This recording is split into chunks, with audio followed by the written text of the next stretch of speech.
Welcome back to the N.B.A. podcast. That's Never Bridges Again for anyone that forgot. But here with my loyal, faithful co-host, Patrick. What's up? How are we doing? Man, good. It's been a minute since we've done one of these just because life be that way and we don't get the muns for this. But once we start getting money, we'll definitely make sure to go out of our way for it, right? Oh, of course. Always love an opportunity to talk some hoops, man.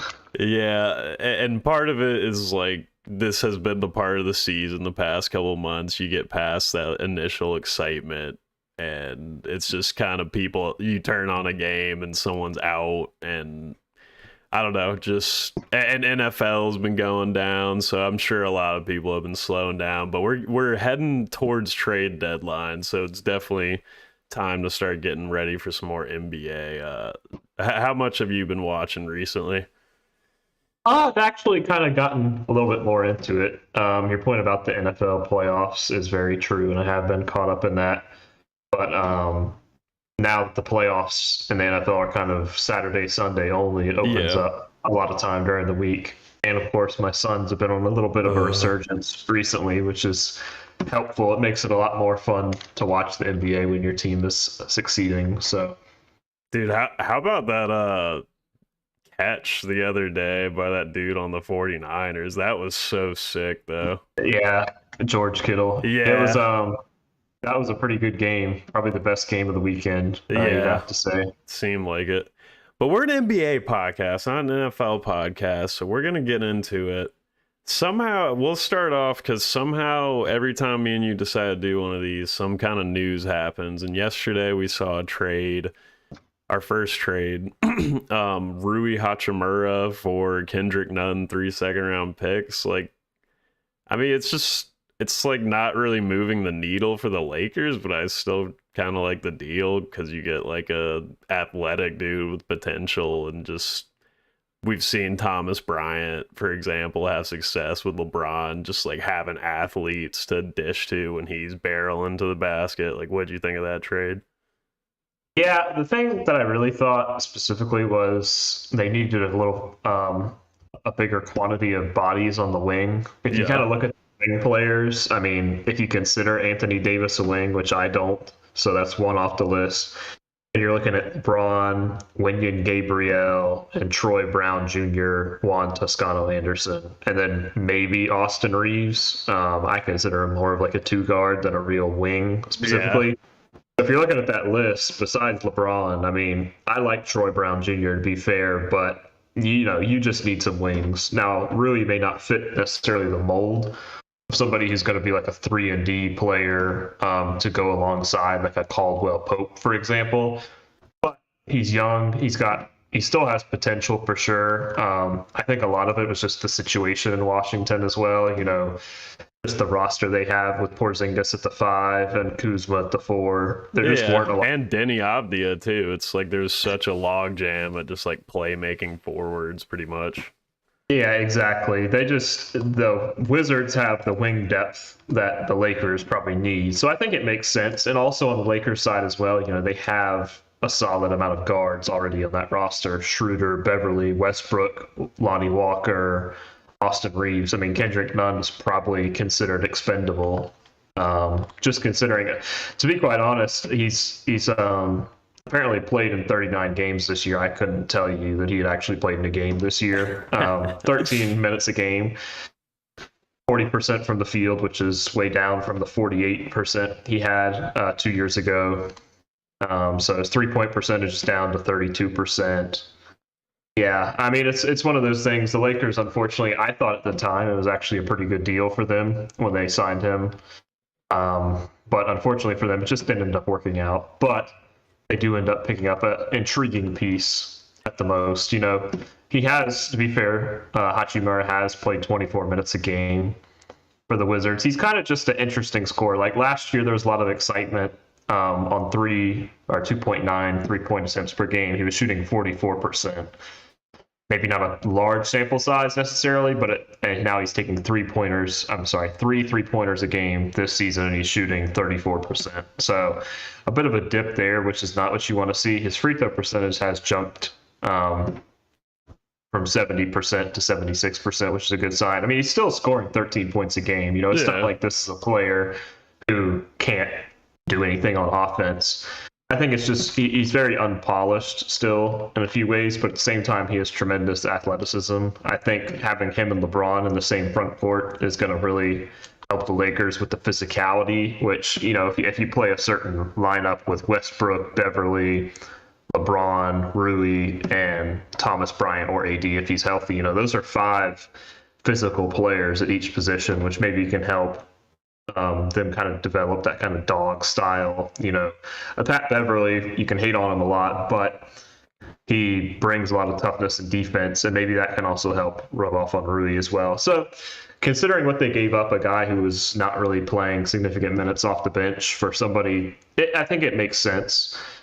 From the Wizards' point of view, that's really what you're kind of looking at. I mean, they're acquiring a handful of second-round picks, which I guess is part of it for somebody that probably was not in their future plans. The issue for the Wizards, which I have, is if they fail to re-sign Kyle Kuzma, that's not going to be a good trade for them. I think their plan is, from what I've heard, is to go all in on Kuzma, give him a rather large deal, which I don't really know how I feel about that. I like Kyle Kuzma as a player, but when you have probably after that signing, if they happen, 60 to 70% of your salary cap and Bradley Beal and Kyle Kuzma, I don't really love that team outlook. But if you look at the roster for the Wizards, Monty Morris is the primary point guard, and then you have DeLon Wright, who is fine, but Kendrick Nunn is a bit younger. You might think that might be a better option for the future. So Kendrick Nunn will get better minutes there. But, I think everybody who's listened kind of knows our outlook on the Wizards. We're not necessarily the most positive on their future outlook. So this is kind of a nothing trade for them. For the Lakers, I think there's some upside. And it's kind of a trade. It's a why not trade for the Lakers? Why not, pull the trigger on that? Well, yeah, because you mentioned Rui had a uptick in the 3-point percentage. Well, LeBron's gonna help with that. Like 34 can turn into 36 with LeBron, which 36 you look at and you're like, oh, okay, that's decent. And then I guess just one more thing about it is he's closer to Japan, which is cool. So that's pretty neat. Yeah, that is an interesting point. For sure. I guess the one thing you could say for the Wizards is that if they had no aspirations to bring back Rui after this year, I believe he's a restricted free agent after this year. So if they didn't have any plans to bring him back, and Kendrick Nunn is also a free agent after this year, I guess they basically just got 3 second. Yeah. So I mean, that's not the worst for them, to be fair. It's just one of those things where if Kuzma walks, you would have bird Denny. rights. Denny's a good playmaker at least, and it would open Denny up is some... great, but I kind of like Denny more at the 3 than the 4. Rui at least gives you some insurance in case of Kuzma walking, but like we said on the Wizards, to be fair, I shouldn't be too harsh on them. Like we said, they basically just swapped out expiring contracts and got 3 second round picks, So it could be worse. I think it's kind of I don't think there's going to be a massive winner out of either of these trades unless Rui turns into like an Aaron Gordon kind of player, which would be nice, but I just don't see that happening. Yeah, honestly, we probably gave this trade too much time, but it's because it's the first trade that's happened. But yeah, so that happened. We'll talk like a little more trade stuff near the end, but basically we wanted to talk about, this is a bit outdated now because we have a few more 30-win teams, but sickness is a thing. But at the time we were planning this, the first 3 teams to get to 30 wins were the Nuggets, Grizzlies, and Celtics. So that's the 3 teams we're going to be talking about, because probably be a good way to get back into the swing of things, talking about the 3 elite teams right now. And I guess we'll start with the Nuggets, since I'm like a stealth Nuggets fan, since my team sucks so bad. So the Nuggets, first in the West, 33-14. And by the way, this is recorded January 24th at 8:30. So there's results that are going to happen tonight that change this. But yeah, so they're first in the West. They're first in offensive rating, 16th in defensive rating. And kind of what I was doing when I was looking at these teams for us to talk about, I kind of just wanted to look at like little interesting tidbit notes that like you're not hearing too much about. Like we've talked about Jokic plenty. Obviously, he pretty much deserves another MVP. He's been amazing, but there were a few guys I wanted to kind of key in on with the Nuggets. Aaron Gordon for starters. We've been a bit skeptical. I've always kind of been like an Aaron Gordon believer, but it's like good to see that like his strong suits, they're finally exemplifying them right now. Cuz right now he's just living at the rim. 64% of his shots are at the rim and he's shooting 63% there. Like his two-pointer in general is at 65%. Now, the shooting still isn't there even with like the free throws, 63% at the line. But to me it's okay because like he's finally embraced his role because he's not a shoot like thing is his 3-point percentage is at 37%, but that's because the attempts are down, so it's like yeah, keep those down. But he's doing what Aaron Gordon as a player, when you watch him, his like big body type, that's what he should be doing. And also I got a little interesting stat here. So he's got 2.5 offensive rebounds, which is 22nd in the league. But most of those guys are bigs that have that many offensive rebounds. So, and 10% of the Nuggets field goals that they shoot are rebounded by him offensively. That's fourth best among forwards in the league. So he's taken a big leap. Like what have you seen from Aaron Gordon that's been impressing you this year? Besides what I just laid out. Yeah, I mean, I think those are all really amazing points. I think it's one of those things where when he first got traded to the Nuggets, we kind of envisioned the fit with Jokic. I mean, it's one of those things I think pretty much anybody could fit with Jokic because of how amazing Jokic is. And like, I completely agree. You know, I think he should be the MVP this year based on the current results. But, you know, the statistics don't lie, especially with the shooting percentage. You know, we talked about his 3-point percentage and you said the attempts are down, but at the same time, he's shooting the same amount of general field goals. And he's up from 52% to 58%. I mean, that is a massive climb. For real. And I think the offensive style as well, you know, for most of his career with the Nuggets, he has been kind of like the second option, maybe third if Michael Porter Jr. is healthy. This season, realistically, he's probably the fourth option, maybe even fifth if you count Bones Highland as kind of a top option on the team when he's on the court. Because you have Jokic, you have Murray back and healthy, you have Michael Porter Jr. mostly healthy. You know, he hasn't played that amount of games. He only played 32 games. But, you know, they're going to take it easy with him. And when he is on the court, he is offensive option. So I think that helps. Another thing I'd like to mention is, like, I think a lot of defensive pressure has been, I don't want to say taken off him completely, but, you know, for the past 2 years, for example, whenever they play the Suns, he's been the primary defender of Devin Booker in most games, and he's basically done that job. You know, he's the primary defender on the best wing or even guard on the opposing team. With the addition of Caldwell Pope and Bruce Brown, which we talked about in the preseason about how much we love those acquisitions, he doesn't have to do necessarily as much on-ball work, as much, you know, chasing around screens on ball handlers and stuff like that. He can kind of focus more on guarding the bigger wings on each team, which I think is going to help him a lot, you know, just in general with, you know, he's going to have more energy in games and stuff like that, which is going to help his play at the offensive end. But it's great to see for Aaron Gordon. You know, I think it was one of those things, maybe the expectations were too high when he got traded initially. You know, it takes time for players to fit into teams. It's not just seamless. You know, it's not like 2K. You can just trade somebody and immediately fit on a team. So I think all of those factors, and it's one of those things, you know, it's kind of always been a scary thing with the Nuggets, especially with Caldwell Pope and Brown.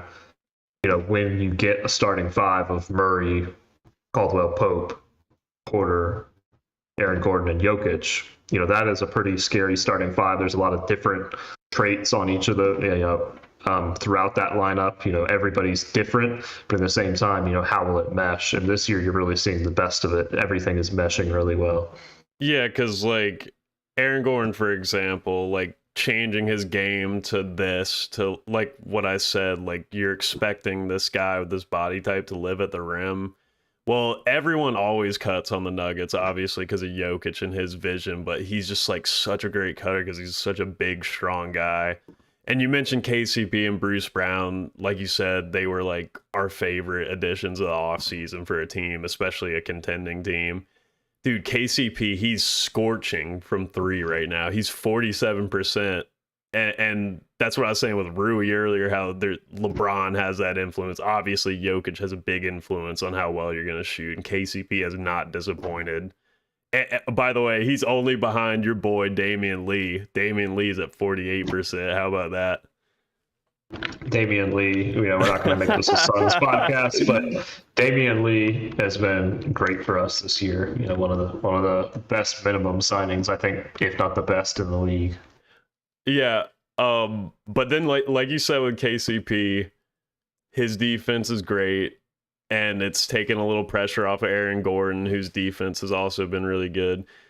Bruce Brown, like there's not too much there is to say because he's an awesome player, but the fact that he's doing the stuff he did in Brooklyn, like kind of being that weird guard power forward, but they're letting him handle the ball more. He's finishing way better at the rim. What's really impressive is his three-point shooting is way up. He's already attempted 50 more threes than he did all of last year, and he's still shooting 41%, which is where he was at last year. So he's been a great addition. And then you mentioned Jamal Murray. I wanted to talk about him a little bit because obviously he's coming back from a really bad injury. But the thing is, and he started slow, but his numbers are getting a little bit back to where they were. Like his numbers overall are pretty much where they were the year before he got hurt. But the last 10 games, he's averaging 22, 5, and 5, 46% from three.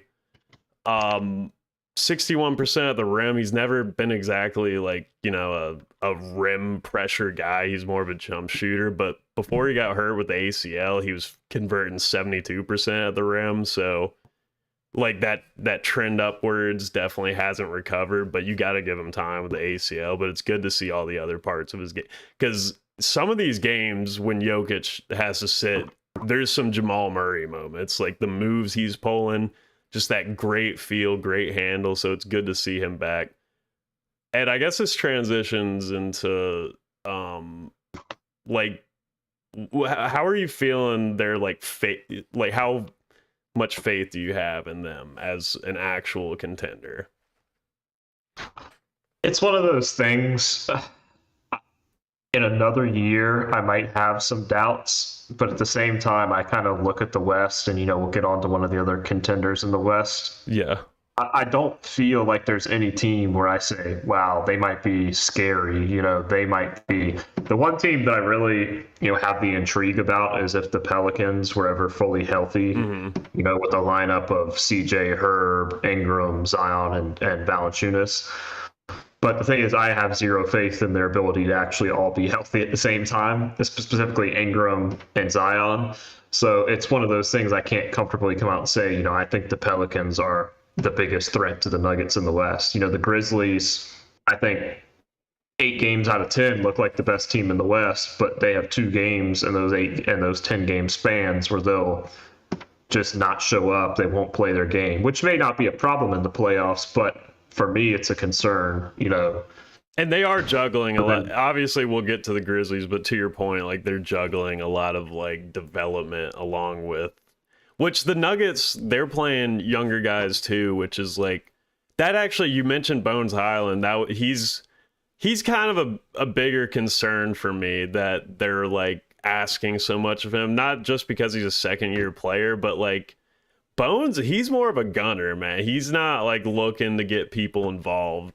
Like it's weird because you would think like such a fast, lanky player would be more of a driver, but like 53% of his shots are coming from three, and like he still gets 3 assists a game, but he only makes 33 passes a game. That's like Karis LeVert territory. We all know Karis LeVert could be like a bit of a black hole. So I guess that Bones Highland spot, the Christian Brown spot, these like younger guys, I don't think the Nuggets could afford to straddle that line like the Grizzlies are doing, because like you finally have your team whole, and I definitely get like wanting to go into the playoffs like with your team healthy and whole for once. But I just don't know if like Bones Highland and Christian Brown, these guys are the type of people you want to go to war with. Like I definitely think they should really be looking to use their assets for an upgrade. What do you think about that? Yeah, I think it's something we might have to discuss. What the Nuggets, what their consideration is at the deadline to are they willing to go all in? And the thing is, I think probably maybe aside from that bubble year, this is the best chance they've had to compete in Jokic's career so far. And when you have somebody playing at his level, I think you have to go for it every year, regardless of, the overall age of the roster, which is for the most part a young roster. Jamal Murray somehow is only 25. I feel like he's been in the league for forever, but Right. he's only 25. MPJ is 24. Bones is 22. Bruce Brown is only 26. Of course, he is he has a player option, which he should 100% decline this offseason. So it's kind of a thing where you could say, well, they have a bit of a young core, but it's not like the Grizzlies. They're not as young as the Grizzlies. I think most of their players are either in their prime or about to enter it. And when you enter that territory, I think you've got to go for it. So we'll probably discuss a bit of the Nuggets and what they should be looking for specifically. But I definitely think they need to be buyers, and especially in a year where, to me, the West is wide open. If the Nuggets go and make an impact trade, it doesn't necessarily have to be for another star player or even an incredible defender or something like that. Just somebody who can add some depth to their team, to go along with the great 6-7 guys they have at the top of their rotation. Yeah, because I mean, even though Jeff Green's older, he's still kicking it, dude. And this gets talked about all the time, but when you actually just see some of those dunks he punches on people, it's so cool, man. It's sick. Okay, so I guess that brings us to the Grizzlies. I'll set us up with the stats, and you could take the lead on this one. You could have a turn. So Grizzlies, they're second in the West, 31-16, 11th in offensive rating, first in defensive rating. And one of the last podcasts we did earlier in the year, if you remember, they were 30th in defensive rating. So the impact that Jaren Jackson has made is incredible. But what have you been seeing out the Grizzlies? So I've actually, the good thing is for the relevancy of this podcast, they played the Suns twice in the last week, and I watched all of the Martin Luther King Day game, and then most of the game, I think it was 2 nights ago. And the Grizzlies are just so much fun to watch. That's just the thing. All these young players with so much excitement, and even the veterans on this team, Dylan Brooks and Steven Adams, they have their individual characteristics. Dylan Brooks probably a little bit more crazier than Steven Adams, I would say. Of course, I have to mention quickly the fact that Dylan Brooks and Shannon Sharp got into it at the Lakers game last week, which was one of the funnier moments. I didn't watch that game, but I scrolled Twitter that night and I saw the incident and I was like, oh my God. I was expecting a lot from Shannon on Undisputed Monday, and unfortunately he just apologized and moved on, which is the mature thing to do. But for TV purposes, I didn't want that.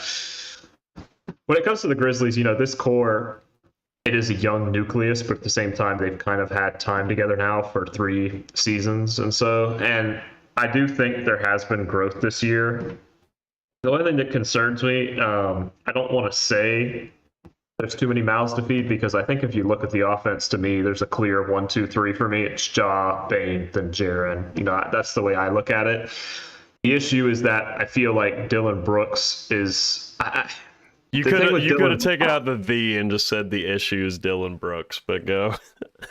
Dylan Brooks is a great defender, and it's one of those things, I honestly think this team might be better if he was worse offensively, and that may be one of the weirdest things you could ever say. You want a player to be worse to actually be a better team, but I just feel like his 15 field goal attempts a game could be much better distributed to other players on this roster when he's shooting at 39 to 40%. He's not even breaking 40% on his field goal attempts, and 32.5% from 3 on 6 attempts a game. I just feel like those shots can be much better distributed. You know, Josh sitting at 21 attempts a game, but he's shooting 46%. You know, his three-pointer hasn't necessarily been falling that well this year, but I watched both games against the Suns. You know, it's not an issue of him. I mean, it's always been a thing with Ja. You know, you kind of say, well, his form is kind of, unique. It's not necessarily the standard. You would say, especially for somebody like Desmond Bane, when you watch his shot and you just see how amazing it is. But I still have confidence in John. I think it's one of those things, those shots will fall for him. He can get up to more like a 35% from three, which will really help. It'll make it really difficult for him to be guarded. Because just specifically from watching him play recently, the Suns specifically, they were going under screens, trying to prevent him from getting to the rim and giving him 3-point shots. And when he's hitting those shots, he's unguardable. And it felt like he was hitting him more earlier than the year. It surprised me to see that it fell down so much too. I mean, it's kind of a thing you consider, and I don't want this to be taken the wrong way in any ways, but most of his career, he's been, or his N.B.A. career, especially last year, he's dealing with a lot of injuries. This year he hasn't, which means he's been racking up the minutes. He may be hitting a bit of a wall. I don't want to say that because like his statistics are still obviously nuts. I mean, he's having an incredible year. But with that being said, you do worry about his legs possibly getting tired at the end of the year. I do think he's also putting in more effort at the defensive end. Not necessarily saying the results have been amazing, but at the same time, he's been showing more effort at the defensive end for my liking. So I think that's part of it. A big part of it as well, minutes-wise, is that, I do feel like Tyus Jones, although he has been good, I feel like the Tyus Jones effect maybe hasn't been as strong as last year, which is not to slight Tyus Jones at all because he's still one of the best backup point guards in the league. But I do feel like that kind of effect that he had last year. I mean, Tyus Jones, their record with Tyus Jones last year was better than their record with Ja Morant in the starting lineup. So I think he may have, taken that on. I think Ja, a little bit is media pressure as well. He's kind of at that stage where he's in that top echelon and he may feel more of a need to carry the team, which he has done. And I think he's done very well. But let me be a little bit more positive and just say, the Grizzlies are still having a really, really great season. I think more so it's just because I watched the Suns beat them with a lot of reserves the other night. But they still have a great young future. They have great young players. I mean, I love like Santi Aldama, somebody that, I saw on their reserves and I thought it had great potential. And with the start of the season and Jaren not being ready for the start of the season, Santi took his opportunity and really rolled with it. Of course, he's not getting quite as many minutes now, but still those minutes that he got at the start of the year will help him very much in the future. Brandon Clark, we love Brandon Clark. So good. He is just such a smart player. He's such a smart player. He just knows where the right spots on the floor are at all times, and that's why he gets so many offensive rebounds and such. And he just has such a motor. He never quits running. Steven Adams, I'd like to give a shout out to him. I don't think necessarily like statistics wise will show it, but I feel like he's really taken a step up this year. In my opinion.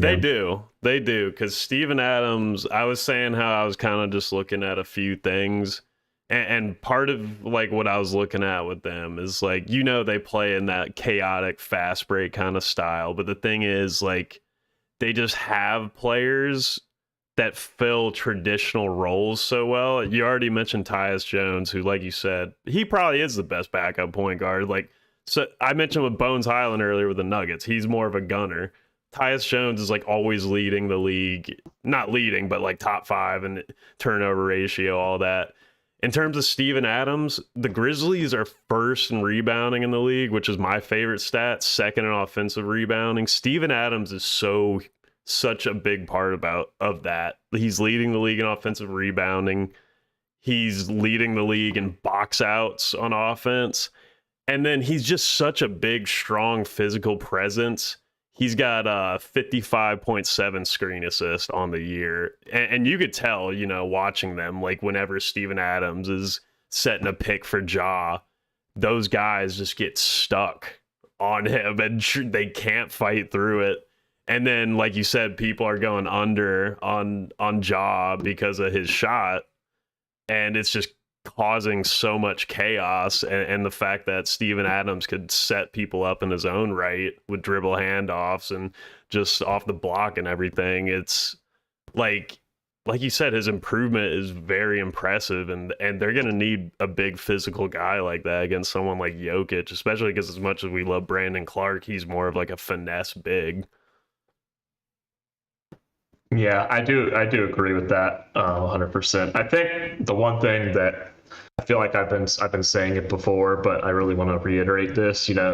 I do feel this team may go as far as Jaren takes them at the offensive end. Mm. Not necessarily the sense that he has to be the number one or number two option on this team, because I think those roles are already taken. But I think Jaren has to be an effective third option for this team to necessarily have a chance to win it all this year.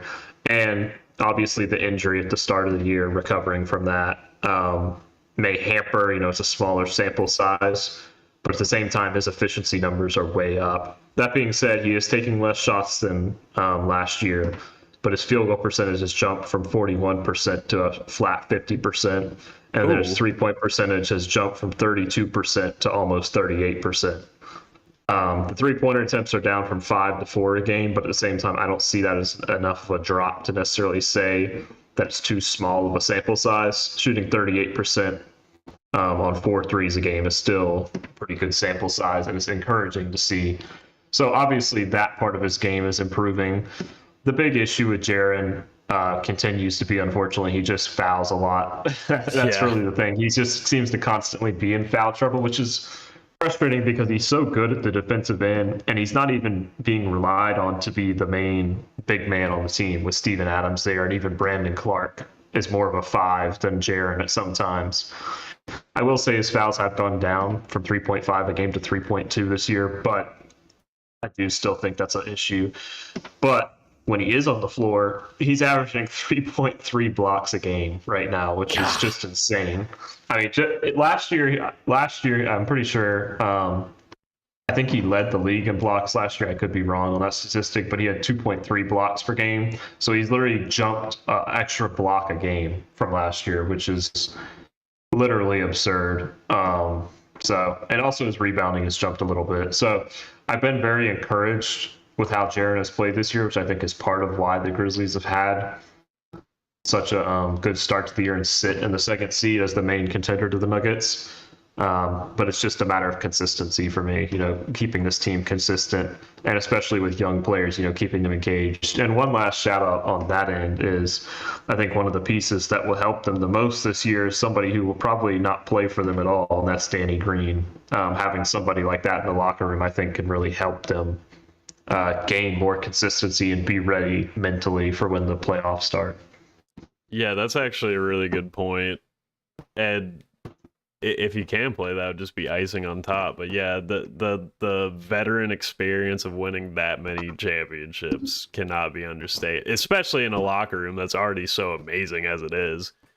I did want to say, I can't believe you were talking about Jamal Murray's age. I can't believe Jaren Jackson is only 23. Like, he wasn't drafted that long ago, but it's like, god dang, dude. And then the fact that they have him on like a declining contract is like you said, a lot hinges on him. Like, can he do a little bit more off the dribble, that kind of thing? But like, he had some big games last playoffs, and to only be 23 years old, the sky's the limit for him and the Grizzlies in general. But like you said, they definitely have their issues. They're trying to straddle the line. They got, as good as Aldama is, he can't do all that much off the dribble. They're playing the rookie David Roddy, who I love, but he's still a rookie nonetheless, and not much of a shooter, not much of a threat. That's why you'll see, like, when they play Aldama and Roddy together, that's when you'll see them play Tyus and Jaw together, which makes me wonder.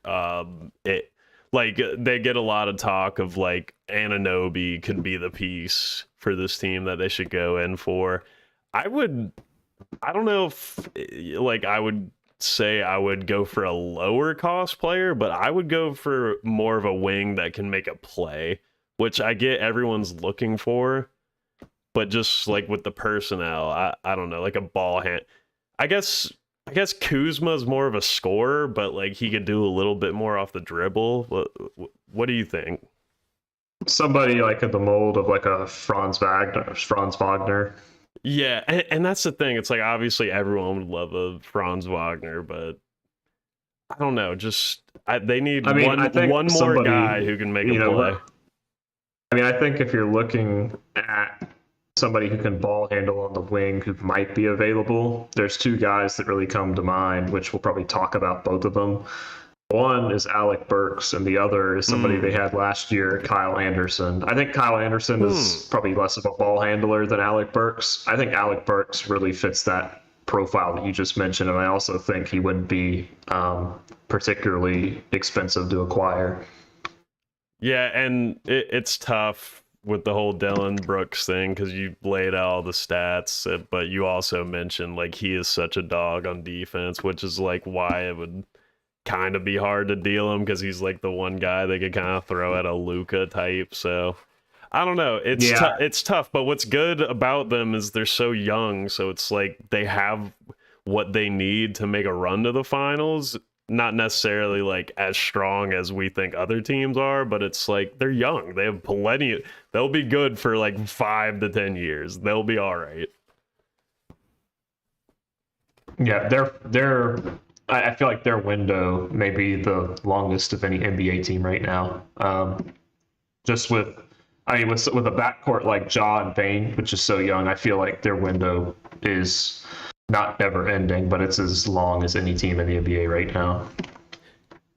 Yep. Well, we spent a lot of time on them, but for good reason because they're one of our favorite teams. I guess that brings us to the Boston Celtics, who are not one of my favorite teams, but I do really like watching them nonetheless because God, it's just one of those teams where it's like they're super good. They're first in the East. They're 35-13, playing the Heat right now as we speak. They're third in offensive rating, fifth in defensive rating. And I didn't mention this stuff with the other teams, but I thought I should. They're seventh in rebounding, ninth best at not turning the ball over, just to show you that they're just good at everything. We already know the drama that went down with their coach. So the fact that such a young coach in Missoula has been just doing such a great job in getting them to play a faster style, because we know earlier in the year they started shooting a crazy amount of threes. They're still in second. We thought maybe with Time Lord back they might have to adjust their play.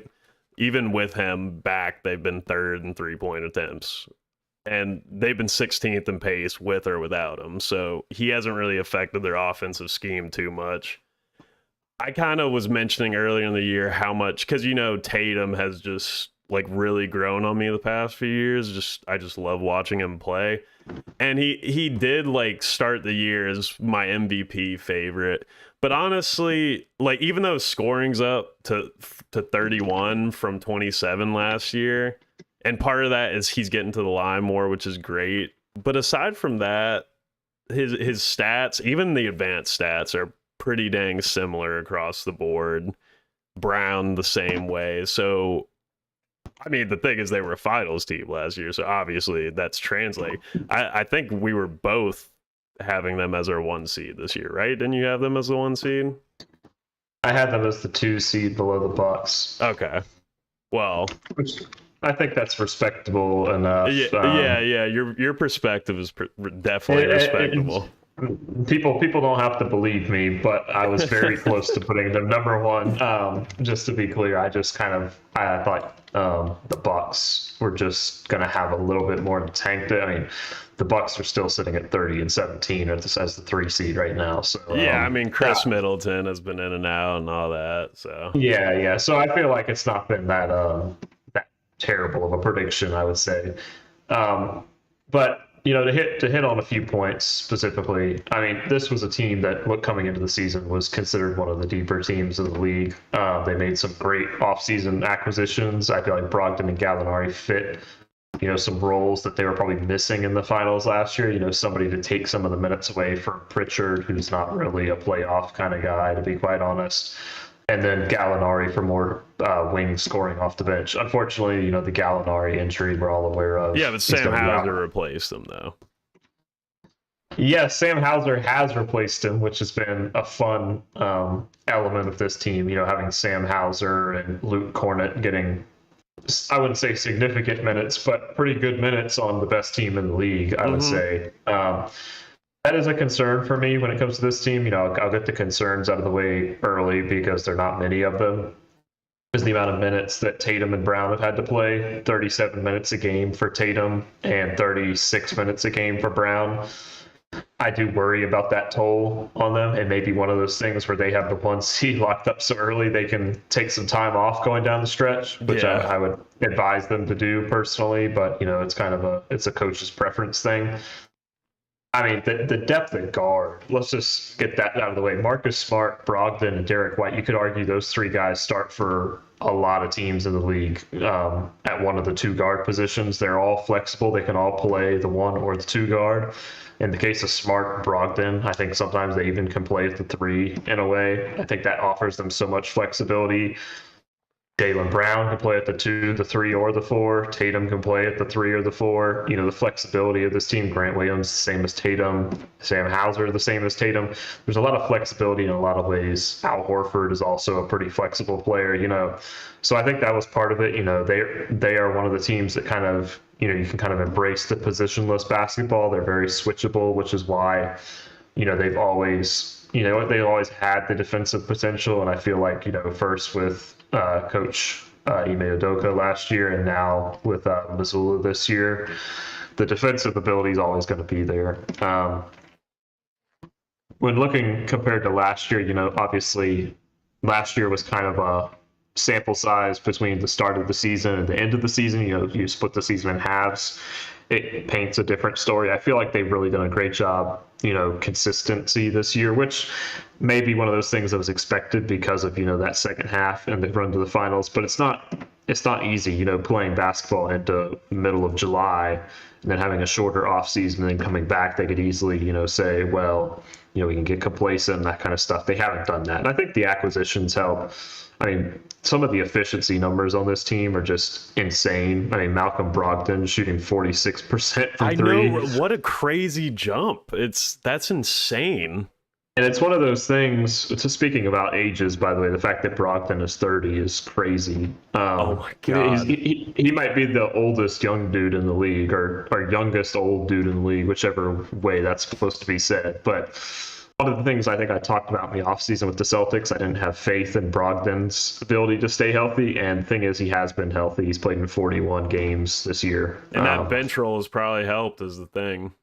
Yeah, exactly. I think it does help too for a lot of them. Marcus Smart. I feel like he's just a dog, to be quite honest. He hasn't really had injury problems in his career, but at the same time, I feel like part of that maybe he has had injuries and he just kind of plays through them. So I think I'm going to say the reduced minutes because he's still playing 32 and a half minutes per game, but having a little bit of the playmaking and ball handling duties, pressure taken off him with Brogdon. Of course, Derek White, just came around last year. So Yeah. I think that definitely helps Marcus Smart in that mold. And then Tatum, of course, taking more of a focus at the offensive end as a playmaker as well also helps Smart. Well, yeah, because I kind of brushed off like Tatum's stats, which I didn't mean to sound dismissive. I was just saying like he didn't take that much of a leap. But in a way, he did mentally because, like you said, they had a shortened offseason. They just went to the finals. They weren't complacent. A big part of that was Tatum starting the year scorching hot. Marcus Smart, like you're saying, he is quite frankly a dog. And every year, I'm so impressed by how much better he keeps getting. He's kind of toned down the whole Dylan Brooks thing we were talking about with dumb shots. And like as a passer, because not to say he's never been a good passer, but just like passing is usually not something that develops so well over time. But some of the passes Marcus Smart passes are so saucy, dude. And we've like been talking about minutes per game and stuff, and how the depth has helped balance it out. I gotta say, what Al Horford is doing as a guy who's almost 37 is so impressive, and they're handling it really smart. Like, so he's still at 30 minutes per game, right? And obviously, he's asked more to be like a defender and everything. So his usage rate is down to only 11%, which is obviously a low point of his career. But 62% of his shots are from three, which is a super high point of his career. But the thing is, he's not just a spot up shooter. He's a connector on offense. If things get ugly, you could pass it to him and he's going to make a smart play. He never turns the ball over. And so he passes it 38 times a game. And to compare that to like another center with his usage rate is like Isaiah Hartenstein. He passes 27 times a game. Granted, Al Horford's obviously a veteran, much smarter player, much smarter passer. I just want to give people some perspective of like, yeah, his usage rate is down that low, but the way they're using him is as a spacer on offense and a connector on offense. And they're managing to reduce his workload while still playing him 30 minutes a game. And the things he's doing on defense is just super impressive. They're such a well-rounded team, man. Yeah, I'm a huge Al Horford fan myself. And the thing is, the crazy thing you're talking about his usage rate going down. And that, I mean, I think it's going to go down possibly even lower, and his minutes too, because, you know, this team has been amazing, and Robert Williams has only played 15 games this year, probably the best, one of the best defensive centers in the league. So, I mean, that's even a scarier thought, is that one of the key pieces from last year's finals team has just now kind of started coming back into the fold. Obviously, you know, the main question with Robert Williams is obviously at the offensive end, you know, is he going to hamper what they do on the offensive end? But at the same time, somebody with his impact at the defensive end and on the boards and all sorts of other things, I think it's a welcome addition, especially in a spot where you could say they're a little bit thinner. You know, after Al Horford, yeah. Their option is at the 5. Grant Williams, if you want to go small. Blake Griffin is kind of a small option too, or Luke Cornett, who's huge, but kind of, whatever. Celtics fans can tell me whatever they want about Cornett. I'm not going to really believe the hype on him. No, like, and the thing is it's definitely a bit of a question mark with the offense. But like I was saying earlier, they're still like keeping up this Missoula high octane offense, lots of threes with him. And the things him and Jaylen Brown, the connection they had last playoffs, he gives them a lob threat that, like you're saying, Luke Cornett and Blake Griffin don't. And I had to lower my voice because I said Luke Cornett and Blake Griffin. But yeah, no, like you said, it's only 15 games so far. Fingers crossed that he's healthy, because as much as we hate the Celtics, they're just super fun to watch. They're just so good, so whole. I mean, and we love a lot of players on this team, like Derek White. I don't know why, but me and you just jam with Derek White. It's just an unspoken thing. But yeah, I mean, at this point, they're my favorite to win it all. You too, or? Yeah, I think it would be probably stupid. Like I said, the West is there's just uncertainty there, even though I do love the Nuggets and what they bring. And I also think the Grizzlies are very good. I think the Celtics are the surefire bet, which is cool to say, because it hasn't been that, you know, it's been basically the Warriors aside from, you know, a couple of years there with COVID and stuff like that where it wasn't the case. I feel like the Celtics have taken the throne as the widely considered best team in the NBA. And it's crazy because they have been good for so long, but it just took the maturity from their two best players and all these moving pieces. And Brad Stevens has done such an amazing job with that Derek White trade, giving up Josh Richardson, an unreliable player. It's just like little moves here and there, getting Brogdon, and Brogdon was a risk because of the injuries, but they calculated, they said he's going to come off the bench, and like we were talking about, he's played most of the games this year, so it seems to be working out in Celtic land. Screw all you Boston fans that have never been to Boston before. Anyway, we're going to talk about some buyers and sellers. There's not many sellers. There's so many teams competing right now. I mean, the West, you look at it, it's crazy how close the West is. It's starting to get reminiscent of that year your Suns missed the playoffs with over 40 wins. Or how many wins was it? 48. 48. I thought it was 40. I didn't want to sound like a fool. I will never forget that number. Honestly, that team was such a fun team to watch, and it's just unfortunate. I mean, they probably would have gotten destroyed by I think the Spurs or the Thunder were the top 2 seeds that year. They would have lost to both of them probably in 4 or 5 games, but that team deserved the playoffs so much. But I can reminisce about Suns' past glory You can another time. reminisce about suns in the morning when you're looking up at the sun. Yes. I mean, we were just talking about the Celtics. I guess they don't have much to deal. Like, the only thing they really need is a more competent backup big, pretty much. So I'm sure they'll try and scrape together what they can. I guess it's the one time I could talk about my shitty team, which is like just the most depressing team ever, pretty much. But we're just hoping for Wimbenyama or Scoot at this point. But it's just like our management sucks so bad. Mitch Kupchak is like probably playing bingo right now as we speak instead of like taking calls for players, and for some reason they're obsessed with Mason Plumlee in Charlotte. Like, I have no idea why they're so obsessed with Mason Plumlee, but it's like if they don't trade him, I'm not even gonna be disappointed because I'm expecting them not to. Oubre, like, he's been actually good for as much as I've kind of hated on him, but like 20 points a game on a little bit better shooting, it's just obviously never passes. So it's like maybe some team who just needs like a spark plug scorer. I don't know. Besides that, we don't have much. Like Terry, obviously, but he's been down. PJ, it's like, let's see if we actually extend him. Here's the thing: we should be making all types of moves. Just knowing Mitch Kupchak and Michael Jordan, I don't see it.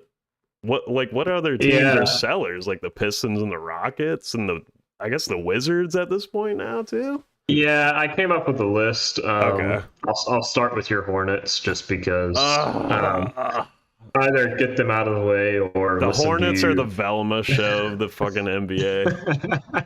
Okay. Yes, this is the annual, I shouldn't say the annual, the regular Finn bitches about the Hornets segment of the podcast, which I think everybody loves. Oubre and Plumlee are expiring deals. To be quite honest, I would deal both. We have an expiring fan base, but what? To be quite honest, I see neither getting dealed, especially Plumlee, veteran presence, culture, all that kind of stuff. Handles out of a white center besides Jokic. Yeah, and I also look at like the teams that need centers. The two that I've been looking at are the Nuggets because DeAndre Jordan is probably worse than Plumlee, and the Celtics because Blake Griffin is probably worse than Plumlee. That being said, Plumlee is not really better than either of those guys, even though I just said it. So I just don't think it's going to be worth any team honestly, really taking Plumlee, that's Plumlee for like the Celtics or Nuggets. If they just gave us some second round picks, like I think that would work pretty good for both sides, actually. Yeah, I mean, one of the other buyer teams, which we'll get onto, is the Sixers. I mean, they could kind of look at somebody like that. He gives them something different than Montrezl Harrell or Paul Reed as the backup to Embiid, I guess. So, I mean, it's one of those things. I don't think any team is going to look at Plumlee and be like, oh, that's our backup center, that kind of thing. It's going to be a matter of, well, he'll come in and compete with either young guy we have or old guy we have that's already basically like another Plumlee. So I think Oubre to me is a must trade. I don't he's making $12.6 million this year and then as a free agent next year. I don't see why you would re-sign Kelly Oubre, to be quite honest. What's the team though? Well, who wants him? I mean, teams could always use wings. I mean, the Knicks?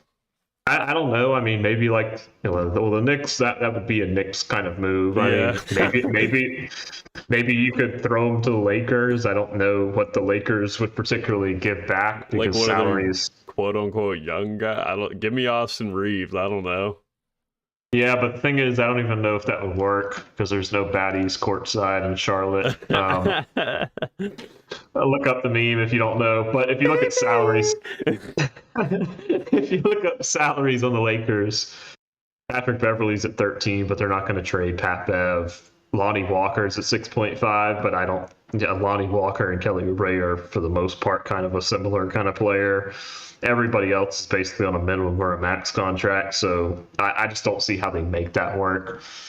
Maybe like the Blazers. Mavericks? If the Blazers are. I mean, that's a team that I don't have on my buyers list, but I mean, I could see it. I think the Mavericks need to look more in terms of a ball handler, to be quite honest. I think while I do think they do need some more wings to go along with Oubre can basically. handle the ball and then shoot it.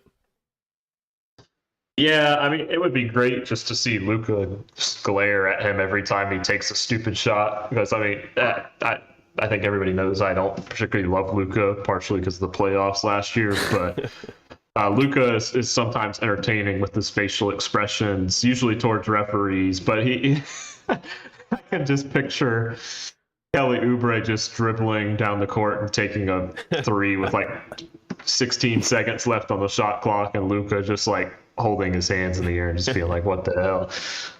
But to be fair, you could look at some of the contracts the Mavericks have, I mean, JaVale is like $5.5 million a year. I mean, I don't really think you want the corpse of JaVale McGee, but that is a contract. Like Powell's at $11 million per year. I think they'd rather not trade Powell, but maybe you could do like a package, Oubre and Plumlee for Powell and McGee and a first rounder, or I don't know if you get a first rounder out of that, but Something. I mean that you get something out of that. Of course, you could trade him for Hardaway, but I would advised not to take on that contract with another 2 years after this year at about 18 and then 16 million. Or you could take on Bertans. I would highly advise against that contract. So it's one of those things that, we're talking about buyers and sellers, but salary makes a lot of this stuff so different. So difficult to really do. I think Eric Gordon is somebody who absolutely should be traded, but once again, it's kind of like he should have been traded last year. I actually read something yesterday where it said that the Suns offered them a first-round pick last year for Eric Gordon, but the Rockets wanted their first-round pick this year, and so they didn't do the deal, which is kind of a bit strange because now you would think they would get a first-round pick for Eric Gordon, but it's not guaranteed. He's also on $19.5 million on a salary this year, which is going to make it a little bit difficult to deal him.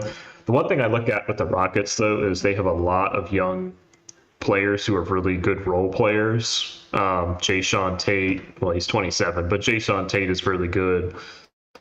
The other one I'm looking at is Kenyon Martin Jr., perhaps. Yeah. Maybe even like a Tari Eason. I think Tari Eason is there to stay. But, those guys... We're going to have to talk about Tari at some point because that guy... But go. Yeah, he has lived up, more than my expectations. But on the Rockets specifically, you could maybe see a team overpay to get a long-term role player. I think that is a possibility, possibly give up a first and a salary for somebody like Jayshawn Tate, who may not, is Jayshawn Tate kind of redundant with Tari Eason? I think that is a possibility, to be honest. I think Jayshawn Tate may be injured. I could be completely wrong on that, but so that might impact part of it. So I think the Rockets are on that list. The Spurs, I do feel like the Spurs are actually in a good position to sell because they have some guys on some less expensive contracts. Free Dougie Bucket, McBuckets. Yeah, Doug's got another year on his deal. But 13.75 is really not a huge number. I'm looking at Josh Richardson at 12. I mean, that just makes too much sense for him to leave the Spurs. The question is who would actually want him. Jakob Poeltl is somebody who I think could legitimately be a starting center for a certain team. Not sure who specifically, maybe like the Raptors if they would want him back. I'm not sure what specifically they'd give up, but I think the Spurs would much rather play Zach Collins and Isaiah Roby at the 5 than... I just don't know if Jakob Poeltl has a future in San Antonio. To be honest, I don't know if he would want to come back, given how they're not contending pretty much at all. Even if they get Wembanyama, I don't think they're necessarily going to be contenders for a while. So any one of those three guys is a possibility. And then the last two teams I'll talk about, I'll briefly touch on the Pacers. Miles Turner, always on the block, it seems. So I think it's one of those things that it could be a possibility. $18 million on his deal this year. He is a free agent. I don't see him returning to Indiana. I don't know where that destination may end up being for him. But if the Pacers are smart, they will get something for him if he's just going to walk. and they have plenty of young center options with Gogo Batazzi, Jalen Smith, Isaiah Jackson. They don't really necessarily need Miles Turner, and they're not contending this year. So, and then the last team, the Pistons. I talked about Alec Burks earlier. I guess it's one of those things you probably look to move him on expiring. Nerlens Noel's on an expiring. Corey Joseph's on expiring. Those are more kind of like lower end role players, but they can fill some holes on some teams. It's kind of like the Bucks trading for Bryn Forbes a couple years ago, somebody like that. The ninth, 10th guy on your bench, but he can come in and have an impact in case of injuries or something. Well, Boyan's the big one though for them that like a team should really be trying to get. I mean, that is understandable, given the season he's having and such. But I don't know. I feel like the Pistons probably like the fit of Boyan. It would have to be a strong package, I would say. They might get one. Because I mean, that is his type true. of player is in demand right now. So I say, and then there were reports earlier this year of them like wanting to deal Sadiq Bey for whatever reason. So if I were a team, I would go like, yeah, let me get Sadiq Bey. What'll it take? Yeah. I mean, you could also maybe see. I don't see this happening because Isaiah Stewart is still 21, which is another. He seems really young, considering I feel like he's been in the league for a while. But with Jalen Duren being so good so early in his career, you could say Isaiah Stewart is expendable. Again, I think it would have to be a very strong offer for the Pistons to move off of him. But it's one of those things, a young role player, if you could say. I mean, Isaiah Stewart's arguably a starter in the league. Could make sense for a team to trade for, but they would have to give up some significant assets. Yeah, my prediction is it'll be a pretty quiet trade deadline. I think there'll be the Doug McDermott type moves. I think a Bojan Bogdanovic type will be the biggest type of move we see. Do you think we'll have a bunch of activity? I mean, the thing is for once, my team is actually kind of in the center of it all because I feel like a lot of the deadline may depend on what we do.